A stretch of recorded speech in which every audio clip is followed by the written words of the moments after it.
For today's video po ay pakakainin ko ng Mabisa gulay to. ang aking baby boy na sobrang arte sa gulay. Mabisa. Isang subo Yummy? pa lang, nasuka na. Ganyan yun kaarte guys. Pag gulay na ang pag-uusapan ay naku, grabe pahirapan pakainin. Kaya nagkakasakit. So ito na nga po ang niluto ko para sa aking dalawang anak, ang laswa para mabisa.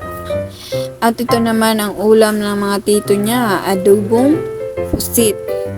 At dinurugan ko si Zia ng kalabasa ng gulay.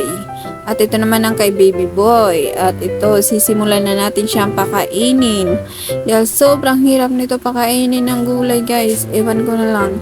Alam ko, aminado naman ako na may kasalanan dito. Kasi hindi ko siya pinapakain noong bata pa siya o nung baby ng gulay. Puro frozen foods lang kasi yung pinapakain ko dito. Kaya paglaki, pahirapan pakainin ng gulay. Pero di pa naman huli ang lahat, di ba guys? Kaya sa lahat po ng mga magulang na may baby, guys, payo ko lang, baby pa lang, pakainin nyo na ng gulay para paglaki hindi kayo mahirapan pagpapakain sa kanila. Siyempre, alam naman natin guys na nasa gulay ang maraming sustansya at bitamina. Katulad nito ng anak ko, ayan, baby pa lang, kakainin ko na ng gulay kasi para paglaki niya, hindi ang mahirapan pagpapakain sa kanya katulad ng kuya niya na nakasanayan kumain lagi ng hotdog, itlog, walang iba. Kumakain naman siya sabaw. Yun nga lang, sa sabaw wala din naman sustansya. Mas maganda talaga pag kumakain ng gulay.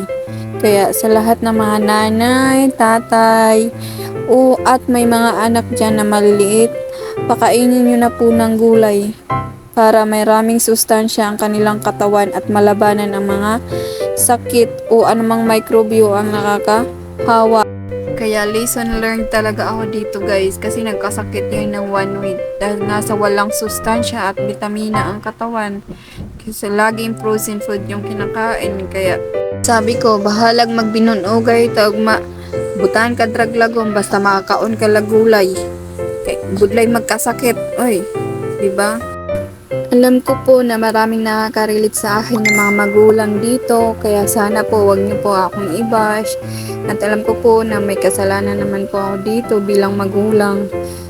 Kaya sabi ko nga sa anak ko, anak, kahit araw-araw tayo magsusubuan at kahit susundan ko kayo ni Zia kung saan-saan ko pupunta para lang masubuan ko kayo ng pagkain. Bahala na, importante makakaon mo gulay. At hanggang dito na lang po guys. Maraming salamat po sa lahat ng mga sumusuporta at nanonood at nag-share ng aking mga videos. Maraming salamat po sa inyong lahat. At sa mga walang sawang tumangkilik ng aking video, ako po ay taos pusong nagpapasalamat sa inyong lahat. God bless everyone. Thank you so much.